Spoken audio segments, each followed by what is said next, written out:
Hey guys, welcome back to The Readers. I hope you are having an amazing day. Let's get right into the stories. The first one is pro-revenge story. For some reason, heaven knows why, I thought I'd trust a small local credit union with some of my money. Last Tuesday, when my card didn't work at the ATM, I went inside the branch for help and a teller named Marco gave me a special code to use. This will deduct cash directly from your account, he explained with a smile. It's a feature all our members can use. This wasn't special treatment, just a standard service they offered. Fast forward a few days and it seems the bank's system flagged my account for review because of some accounting error where they were late to deduct my balance. I didn't go into overdraft or anything like that, it was just a minor mistake on their part. And still, for over a month all my funds were locked, and whenever I called customer support, I was given snarky responses. "Sir, these things take time," one representative named Brenda told me with an audible eye roll in her voice. "We have procedures we need to follow." Another time, a different rep named Kevin hinted they didn't like my foreign-sounding last name. "Your name is unusual. Sometimes these verification processes take longer with international customers," he said with a pause that spoke volumes. When I spoke to my family back home in early September to vent about this situation, my younger cousin Misha came up with an idea. "Why don't you use that Russian service that pays people a few Russian rubles to post whatever you ask them on social media?" Misha suggested. "1 ruble is approximately 1 US cent, so it's super cheap." "Would that actually work?" I asked skeptically. "Trust me," Misha replied. "Companies hate bad publicity more than anything." The service worked like magic. The website even had options to choose between American-looking profiles and other locales. After spending the most well-spent $3 of my life in crafting some AI prompts, the credit union's social media was flooded with hundreds of complaints. "Terrible service at Valley Trust Credit Union," one post read. "Been waiting weeks for them to unfreeze my account," said another. "Do they discriminate against people with foreign names? Asking for a friend?" a third one questioned. I'm sure this got to the right ears because on the same day, literally within hours, the bank's call center manager personally called me. "Hello, this is Diane Thompson, call center manager at Valley Trust," she said, her voice dripping with concern that wasn't there during my previous calls.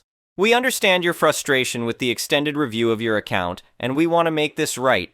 I've been trying to access my own money for a month," I reminded her. "Yes, and we deeply apologize for that inconvenience," Diane continued. "Even if you don't want your account with us anymore, we're ready to initialize a transfer of your full balance plus a $50 compensation to any other bank of your choosing. Would that help resolve this matter?" Problem solved. They probably realized there was no way to link this social media activity to me and hence hinted at ending things on a positive note. Too bad I can't tell the Russian bots to remove their posts. That will be someone else's problem now. "I appreciate the gesture," I told Diane before hanging up. "I'll take the transfer option." As I ended the call, I couldn't help but smile at how quickly they'd moved once their reputation was on the line. Money talks, but bad reviews scream. The next one is an entitled people story. I never thought I'd have a run-in with an HOA Karen, mainly because I don't live in an HOA community. But here's the thing about owning a commercial property that shares a border with a residential HOA neighborhood. Sometimes their crazy spills over into your world. A few years back, I bought a small strip mall property at an estate sale. The previous owner had let it go to seed, but I saw potential. It had 5 retail spaces, and most importantly, it came with a massive parking lot that could easily fit 40 vehicles. The location was prime, right on a busy street with great visibility. I spent months renovating the spaces and got them all rented out to small businesses, a coffee shop, a dry cleaner, a nail salon, a pizza place, and a used bookstore. The parking lot was the real selling point for my tenants. In our area, parking is a nightmare, so having dedicated spaces was huge.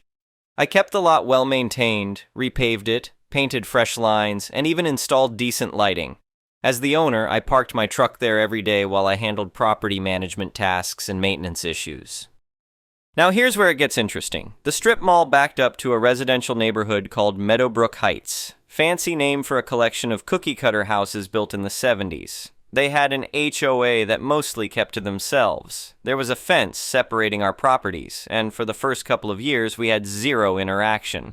Everyone seemed to understand where the property lines were. Then the HOA got a new president. I'll call her the president, though everyone else had less polite names for her. She was retired, had too much time on her hands, and apparently decided that her life's mission was to exert control over everything within a half-mile radius of her house. Within a month of taking over, she'd sent violation notices to half the neighborhood for absurd things like wrong shade of beige on shutters or mailbox posts being 2 inches too tall. I first encountered her on a Tuesday morning. I'd parked my truck in my usual spot near the back of the lot where I could easily access the dumpster area and utility panels. I was up on a ladder fixing a light fixture when I heard someone shouting. The president had let herself through the fence gate and was marching across my parking lot like she owned the place. She was waving a clipboard and pointing at my truck. She informed me that my vehicle was in violation of the community standards and needed to be moved immediately. I climbed down from the ladder and explained that this was private property, a commercial parking lot that I owned, and I could park wherever I wanted. She didn't care. According to her, my truck was an eyesore that could be seen from some of the houses in her neighborhood, and it was bringing down their property values. She claimed that even though it was technically on my property, it still violated the HOA's aesthetic guidelines because it was visible from the residential area. She actually used the phrase visual pollution. My truck, for context, is a regular Ford F-150. Not lifted, not modified, not painted in crazy colors. Just a normal white work truck that I used for hauling supplies and tools. Apparently, this was deeply offensive to her sensibilities. I told her again that the HOA had no authority over my commercial property. She responded by threatening to file a complaint with the city, claiming my business was creating a nuisance. I knew this was nonsense, but I also knew that dealing with frivolous city complaints was a headache I didn't need. She said if I didn't move my truck away from the back area where it could be seen from the residential properties, she would make my life difficult. She'd file complaints, she'd organize the HOA to protest, she'd do whatever it took. The way she said it made it clear she was used to people caving to her demands. Here's where I made my decision. I could fight her, explain property rights, maybe even get a lawyer involved. Or I could maliciously comply in a way that would teach her a lesson about making demands without understanding the full situation. I told her fine, I'd move my truck from that spot. She looked triumphant, made a note on her clipboard, and marched back through the fence. The next day, I moved my truck exactly as she requested. I took it from the back corner spot where it had been barely visible through the fence and parked it right in the front row of the parking lot, directly in one of the prime spots near the coffee shop entrance. But I didn't stop there. See, I'd been planning to expand my business anyway. I owned 2 other work trucks that I kept at a storage facility across town because I didn't need them every day. I brought both of them over and parked them in the front row too. 3 white trucks taking up 3 of the most visible parking spaces in the entire lot. My tenants started complaining within hours. The coffee shop owner was upset that customers couldn't park as easily. The nail salon owner mentioned that clients were grumbling about the reduced parking. I explained the situation and assured them it was temporary, and they understood once they heard about the HOA president's demands, but it got better. I also owned a small commercial trailer that I used for hauling larger equipment. Normally, I kept it hitched to one of the trucks at the storage facility. I brought that over too and parked it in another prime spot, taking up almost 2 spaces. The president noticed within a day. She came storming back through the fence, this time even more furious. She demanded to know what I was doing, why I'd added more vehicles instead of getting rid of the one. I calmly explained that I'd done exactly what she asked. She'd told me to move my truck from the back area where it could be seen from the residential properties. I had moved it. She never specified where I should move it to, and as the owner of the parking lot, I was free to park my vehicles wherever I wanted on my own property. The front row was technically more convenient for me anyway. She sputtered and turned red. She said this wasn't what she meant, that I was being deliberately difficult, that the trucks were now even more of an eyesore because they were front and center on the busy street. I asked if she wanted me to move them back to the rear of the lot where they'd been originally. She realized the trap and couldn't say yes without admitting her first demand had been stupid. Instead, she insisted I needed to remove all the trucks from the property entirely. I explained that wasn't going to happen. These were work vehicles for my business. I needed them on site. I owned the parking lot, paid property taxes on it, and had every legal right to park there. If she had a problem with it, she was welcome to file whatever complaint she wanted, but I was confident that no city ordinance prohibited a business owner from parking work vehicles in their own commercial parking lot. She threatened to get the city involved again. I told her to go ahead. I'd already checked the zoning laws and building codes. I was completely in compliance. Over the next week, she made good on her threat. She filed 3 separate complaints with the city's code enforcement office. Each time, an inspector came out, looked at the situation, and told her there was no violation. My property was zoned commercial. I had the right number of parking spaces for my tenants, and there was no ordinance against parking work vehicles in a commercial lot. But the president wasn't done. She organized a group of HOA residents to start shopping at competing businesses instead of my tenants. She posted on the neighborhood Facebook group about the unsightly commercial vehicles, and tried to organize a boycott. Most of her neighbors ignored her because they liked the coffee shop and the convenience of the other businesses.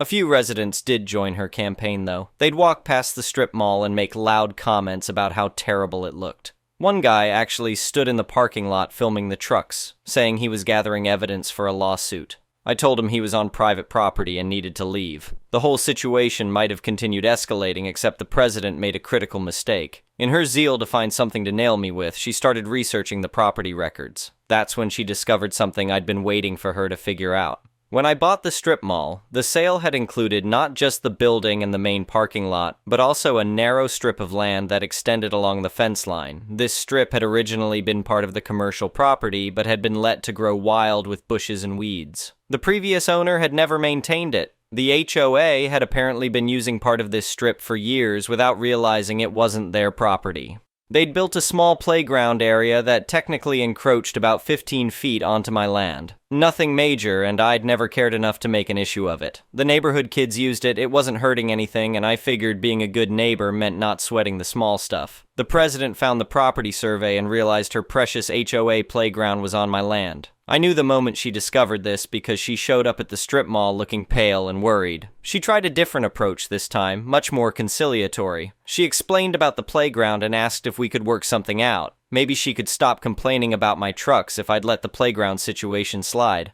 I reminded her that she'd already filed multiple city complaints against me, tried to organize a boycott of my tenants, and had been generally making my life miserable for weeks. All because I had the audacity to park my own vehicles in my own parking lot. I told her I wanted the fence moved to the actual property line within 30 days, or I'd start charging the HOA rent for the use of my land. The cost of moving the fence and rebuilding the playground on their actual property would be significant, probably $15,000 to $20,000. The HOA's annual budget was barely enough to cover basic maintenance and their newsletter. She asked what it would take to make this go away. I said I wanted a written apology delivered to each of my tenants for the boycott attempt, a public post on the neighborhood Facebook group acknowledging that my parking lot was private property and I had every right to park there, and a promise to never contact me or my tenants again with frivolous complaints.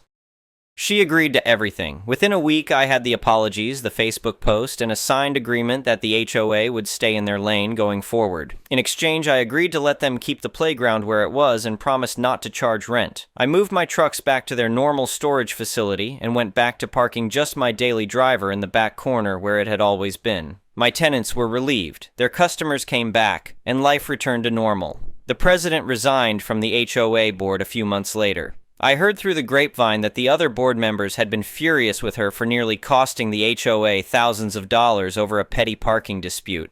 Apparently, some of the homeowners had threatened to sue her personally if she'd forced the playground situation. The whole experience taught me a valuable lesson about malicious compliance.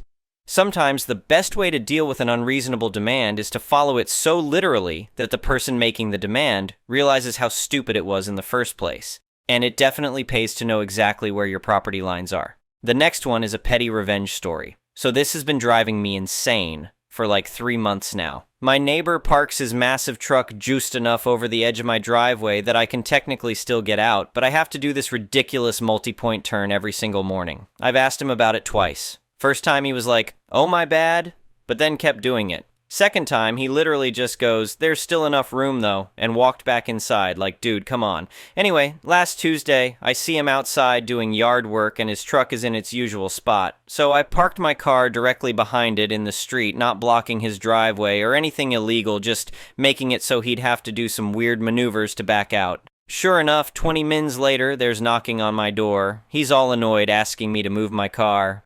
I just smiled real big and said, "I mean, there's still room, you just gotta do a few extra turns to get out."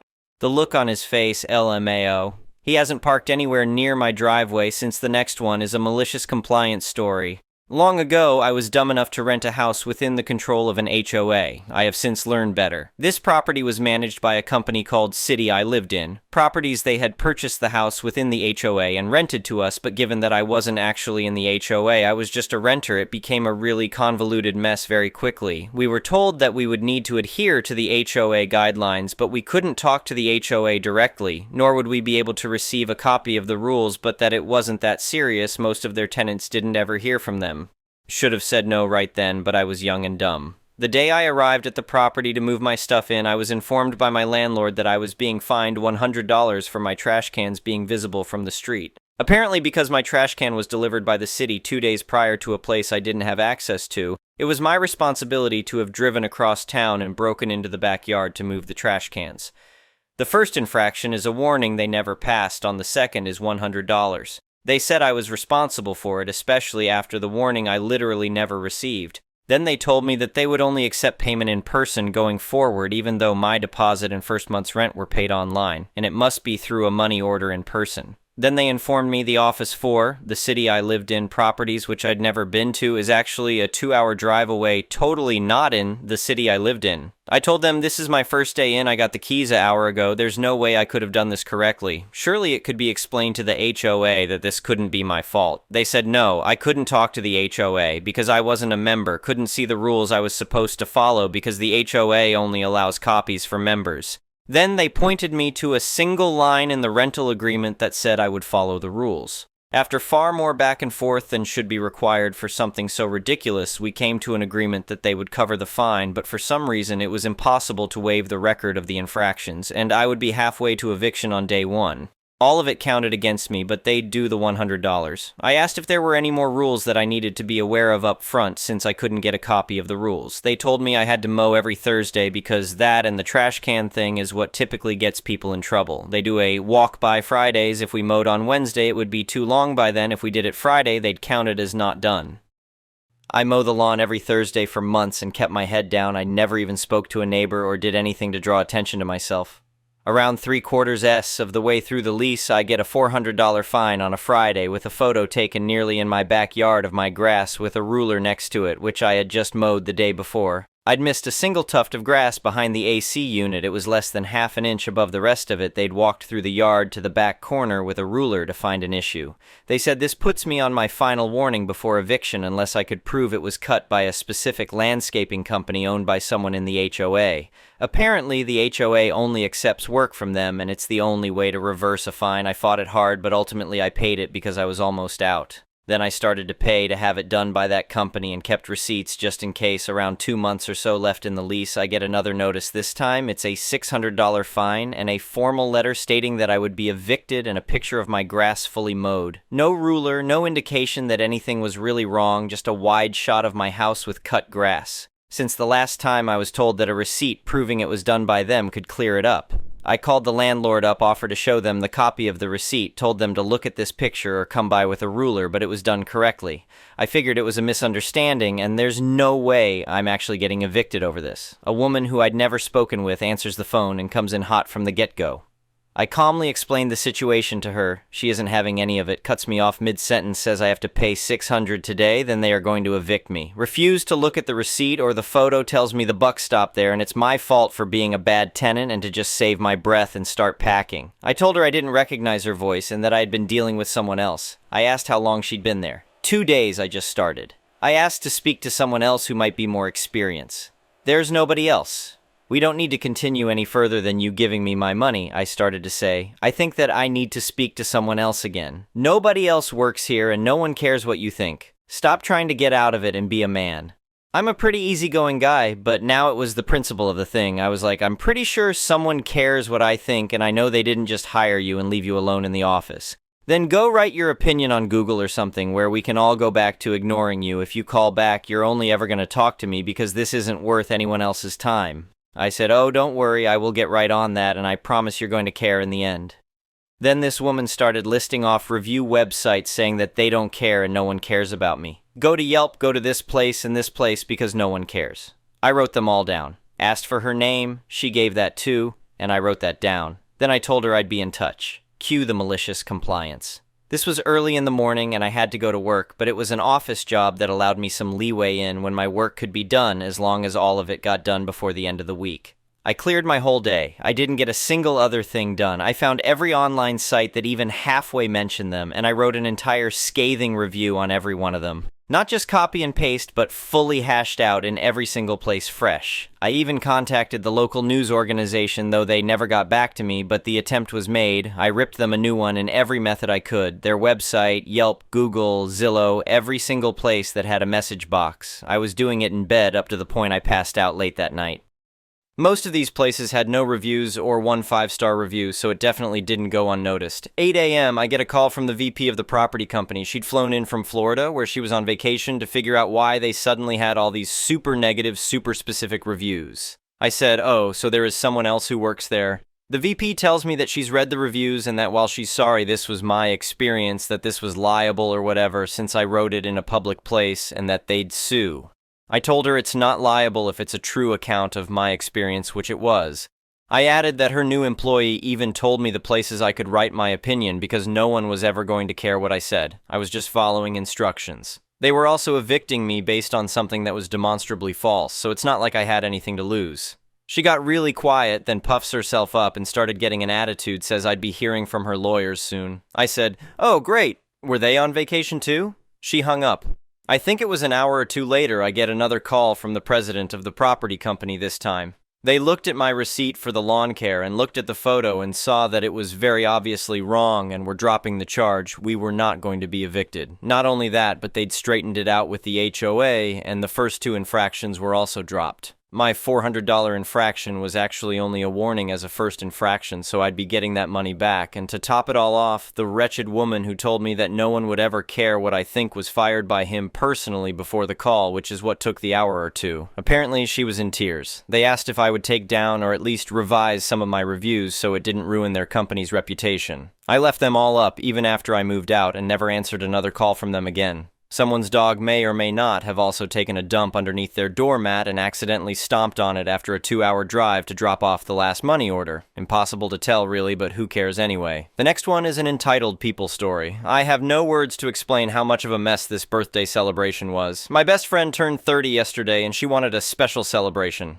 Before her birthday and when we were coming up with ideas, she wanted to go to Canada for her 30th. I loved the idea, but I noticed how expensive the hotels came out to be, and when I told my friend we should book right away for a long weekend, I looked at my work schedule, and that Monday that was supposed to be included in the trip suddenly became locked, so I couldn't take off that day. I told my friend, and she came up with a bunch of expensive hotels in Atlanta and Connecticut. We're going to Tokyo in February together, and I didn't want to spend all that money for the hotels she was finding. I told her that it's out of my price range, and she found an expensive hotel in NYC and insisted she'll cover my half.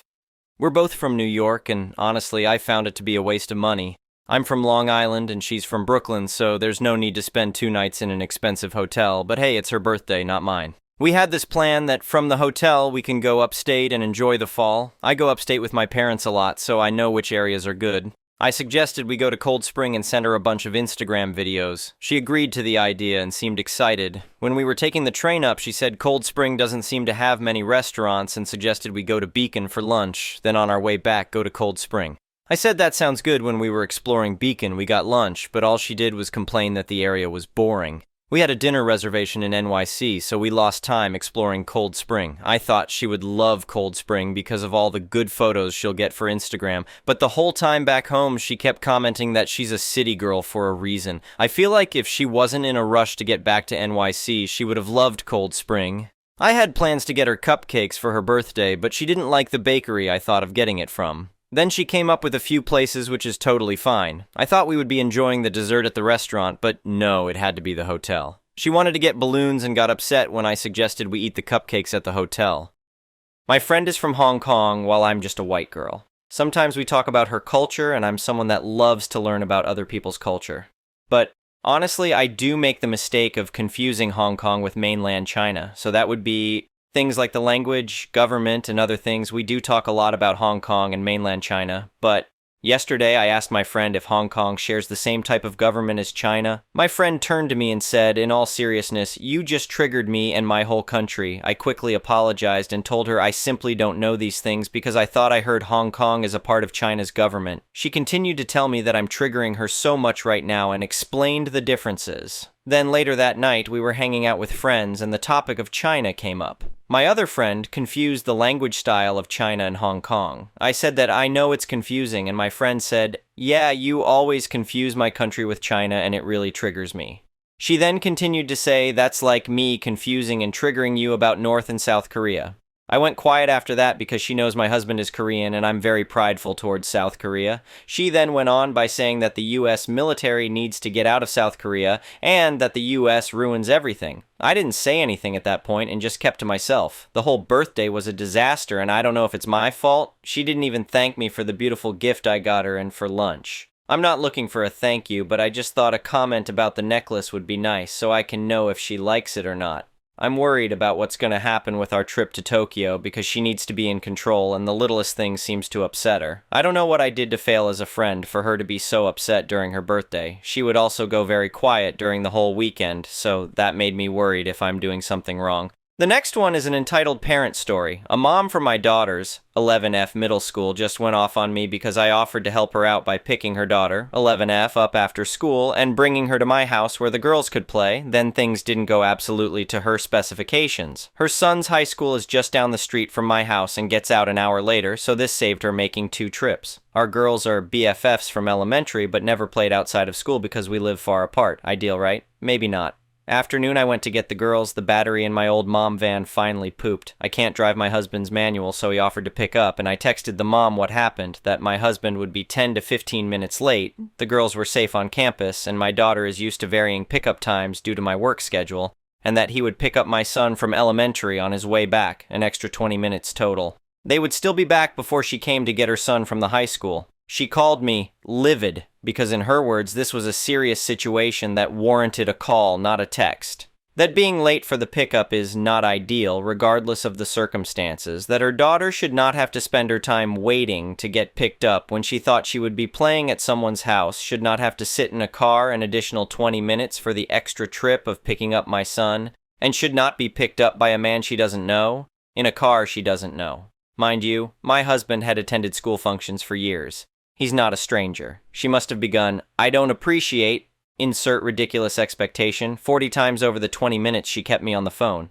"Yeah, Karen, tell the manager about it." She seemed horrified that I was so chill, especially after she learned my daughter's Apple Watch is Wi-Fi only, meaning I couldn't call her, and that I assumed the girls were mature enough to adapt to a minor change circumstance. She actually challenged me on this, listing all the people she knew who could make calls on their Apple Watch like I didn't know my own daughter's watch that I bought. Not wanting to ruin things for the girls, I stayed chill with her, but mentioned that no one planned my car to break, and some flexibility on all sides was needed. Her answer, "Oh, I see you're calling me inflexible. Well, I want you to know I don't appreciate the passive aggression." She was further infuriated when I mentioned I was only trying to help by picking up her daughter. In her words, "I did not ask for your help. I don't not need your help. This is one of many social engagements I could have made for my daughter this afternoon, and if I had given all the information, I would have made a different choice." She had actually hinted she needed the help before I offered.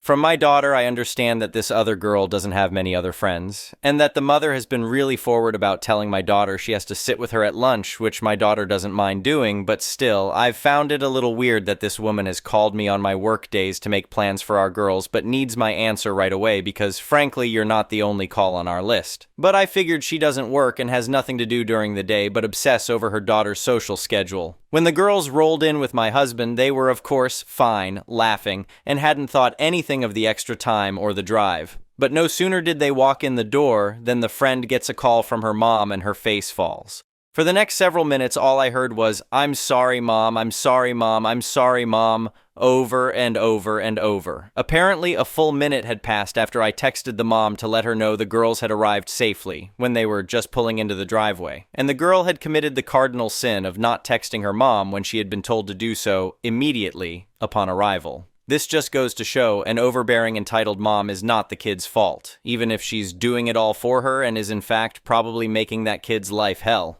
Sorry to say I am not willing to have the daughter over again due to the mom's behavior, but I hope she and my daughter will stay friends and that she eventually finds a way out from under her mother's thumb. Anyway, thank you for watching.